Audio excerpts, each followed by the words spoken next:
Tem um momento específico que quase todo mundo conhece, mas ninguém fala sobre ele.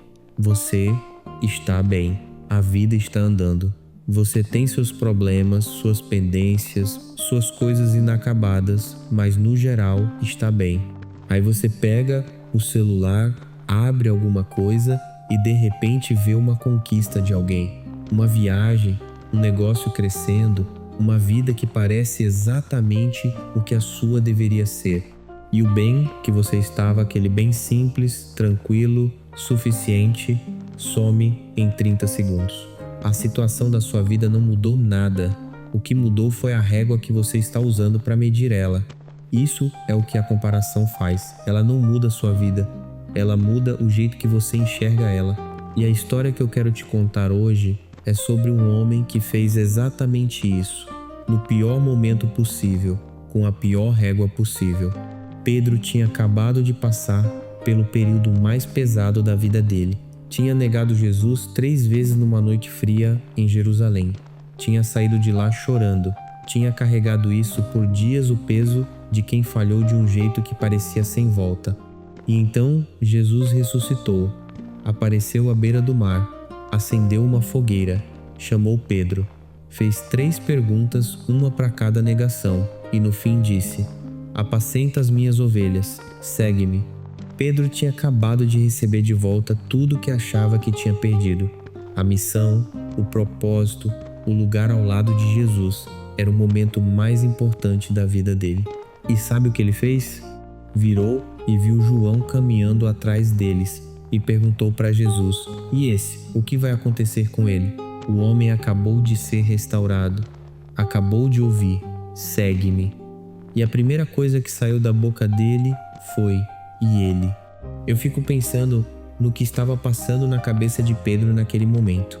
Talvez fosse curiosidade genuína, talvez fosse aquela coisa humana de querer saber se o outro vai passar pelo mesmo que você passou, não por maldade, mas por uma necessidade estranha de igualdade.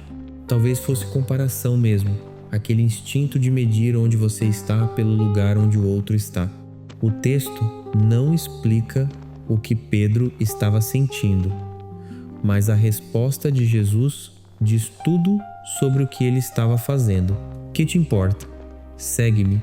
Jesus não entrou na pergunta, não explicou o plano de João, só virou para Pedro e disse: isso não é assunto seu, o seu assunto é outro. Tem uma coisa que a comparação faz que a gente raramente percebe enquanto está no meio dela. Quando você está olhando para a vida do outro, medindo onde ele chegou, o que ele tem, como a vida dele está indo, você não está no seu caminho, você está no caminho dele. E o seu fica lá, esperando, sem dono.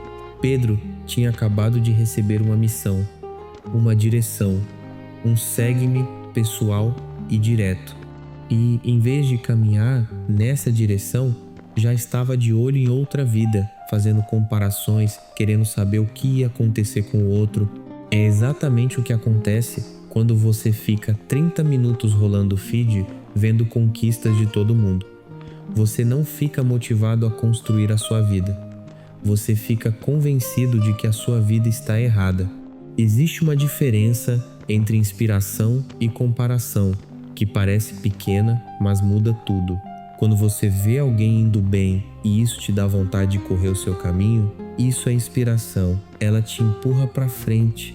Quando você vê alguém indo bem e isso te faz sentir que você está atrasado numa corrida que você nem escolheu entrar, isso é comparação. Ela te tira do seu lugar sem te levar para lugar nenhum. Os dois parecem iguais por fora. Os dois acontecem quando você olha para o lado, mas o que fazem por dentro é completamente diferente. E a pergunta que Jesus fez para Pedro é a mesma que vale para você agora. O que isso tem a ver com você? Eu não vou te pedir para parar de usar o celular ou sair das redes sociais. Isso não resolve nada. O que eu vou te pedir é uma coisa só.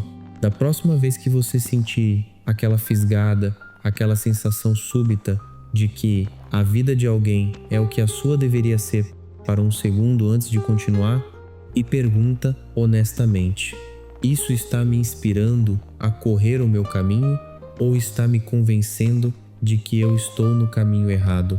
Se for inspiração, usa. Se for comparação, fecha.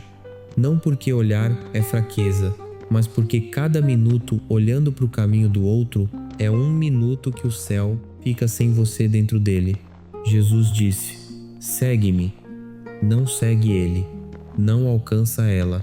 Não vira o que aquele virou. Segue-me. Pedro virou quem virou. A história dele atravessou 2000 anos e ainda está sendo contada hoje. Não porque ele copiou alguém, não porque venceu alguma comparação, mas porque em algum momento parou de olhar para o lado e voltou os olhos para o único que importava.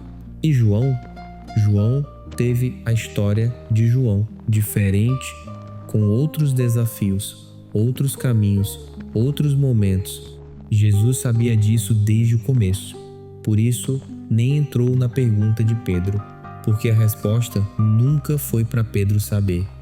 Era só para lembrar que ele tinha uma pergunta diferente para responder, a dele, assim como você tem a sua.